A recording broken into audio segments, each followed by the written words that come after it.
16.3% over the last year in Venezuela, just the cost of food. In Caracas, generally, prices have risen by 49.9% in a year. I mean, so that's a huge amount of inflation.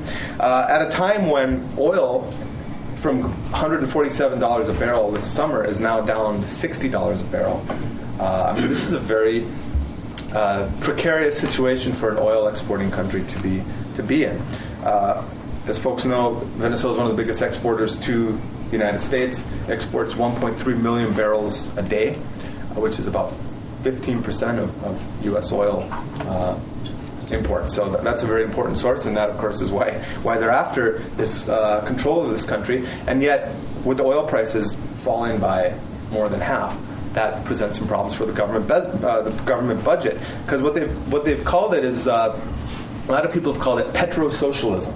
We'll just sort of sow the seeds of oil around the country. The wealth will sow the oil wealth, and in the hopes that things will get better. And of course, like we've said, we've seen the social missions, the food programs, and all that kind of stuff that have made things better, but the fundamentals still haven't been resolved.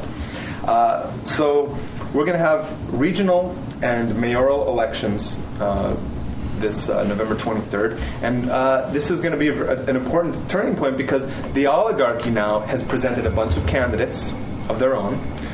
There's also a lot of contradictions within Chavez's own political party. One of the most, and so it's possible then that the government could lose some of its points of support across the country, which would then give U.S. imperialism ultimately the capacity to project its power and interests in these different regions. I think an important example, on the one hand, a historical example is Chile in the 1970s after the election of Allende. I mean, it's almost the exact same pattern of sabotage, of bosses' strikes, of lockouts, and an eventual military coup. And then, of course, recently the events that have been taking place in Bolivia, which have been a big wake-up call to people in Venezuela, and I'll talk about that in a moment as well. But first I want to talk about this question of the political party, go back to this question of the movement for a Fifth Republic. After the election in 2006, after he was re-elected in 2006, they launched this new political party called the PSUV, the United Socialist Party of Venezuela. And this is an attempt then to bring together all the forces that are truly with the revolution, all those different disparate political parties that had been jockeying for position in the government and trying to get these cushy jobs, bring them all together into one unified party that fights for socialism that would then represent the interests of the people. Now, this is one of the most incredible stories, really, in politics in world history. I think it was like 5.5 million people. Over 20% of the country signed up to join this new political party, like within the first few weeks. I mean, huge involvement. I don't have the figures with me, but it was like 1.3 million housewives and 1.5 million students and 1 million workers. I mean, it was a really incredible mobilization to participate in this thing. But at the same time, within that party, there are still all those elements of the old bureaucracy, of the new bureaucracy, those elements that have had enough of the revolution, and they want things to freeze where they are, and they want things to stop. But one analogy that people have used a little bit is that you can't cross the street halfway. You can't make half a revolution. You can't stand in the middle of the road, or you're going to get hit by an oncoming truck. You either have to go all the way across, or you're going to get hit by the truck. And that's kind of what's going on in Venezuela, where they've been trying to just go halfway. And many people might be doing it with good intentions. They don't really believe in the capacity of the Venezuelan people to actually carry this through to the end. They think the United States is too powerful, it's going to come crush them or whatever. But there are a lot of people that are consciously sabotaging, that are consciously being paid off by nicely named organizations like the National Endowment for Democracy, or directly through the U.S. Embassy, although we can be happy that I think that the U.S. ambassador has been kicked out now of Venezuela.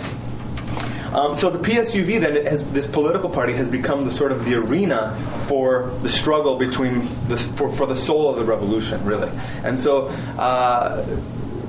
The PSUV Youth as well, which is a youth sort of group of the PSUV, has been formed. That's also been a big confrontation between the bureaucracy, who want sort of top-down structures, and the revolutionary youth, who want real democratic election and recallability of their representatives and so on. And so we have within the PSUV itself, then you have some candidates that are not supported by the rank and file that are running for office, and because of that, it's possible that they could lose against the oligarchy's candidates, because people are like, well, look, we like Chavez, we like this person, we like that person, but this person, this candidate that's supposedly our candidate of our party, has been imposed on us from above. We didn't select that person. We wanted this person from the neighborhood communal council to be our candidate, and instead they impose this guy from above. Why should I bother voting? So there's a bit of that apathy, that threat of that kind of apathy, people not coming out to vote, and that therefore that the opposition, that's a nice way to call the oligarchy that wants to overthrow the government and murder tens of thousands of people if they ever get back in power, they could get some more electoral positions. But at the same time, because of what happened in Bolivia, there's been a renewed wave of enthusiasm in Venezuela, and sort of renewed interest in making sure that, look, fair enough, we don't like this guy, but he's our candidate of our party. We have to stop the oligarchy from getting back in there. And what has happened in Bolivia? Well, in Bolivia, where certain parts of the country are controlled by the oligarchy, the governors are completely right-wing, completely against the central government of Evo Morales, completely in cahoots with the United States. They've done all kinds of stuff. They've held a referendum on basically seceding or autonomy, getting autonomy for this region, which happens to be the region that has all the natural resources, the natural gas and so on. They've held all kinds of, last month there was uprisings, basically quasi-fascist uprisings. I mean, they were literally driving around with swastikas on their jeeps. They murdered dozens of peasant activists that were marching on the cities. They went into working class neighborhoods, started beating people up, shooting people, trying to intimidate them. It was a real graphic reminder of what happens when you have a Chile situation, or you have a situation like we had, throughout Latin America in the 70s and 80s, where you had these military dictatorships, all these people being disappeared and murdered, trade union activists, communists, socialists. A disaster if you lose. So that example has sort of enthused people again. The situation in Colombia as well, right next door, has obviously enthused people a lot. We've had mass mobilizations against the Uribe government, which have been very, very important and very inspiring for Venezuelans. So that's sort of part of the context that we're in. On the one hand, you have people who are very enthusiastic still, to the death. They're with Chavez. You have people that are starting to ask themselves, "This is socialism. This is it. You can't get milk. Beans are twice as much as they were last year. I can't. This is it. This is what we're fighting for. Why should I bother participating anymore?" And of course, you have always present the United States and the oligarchy who want to stop this process.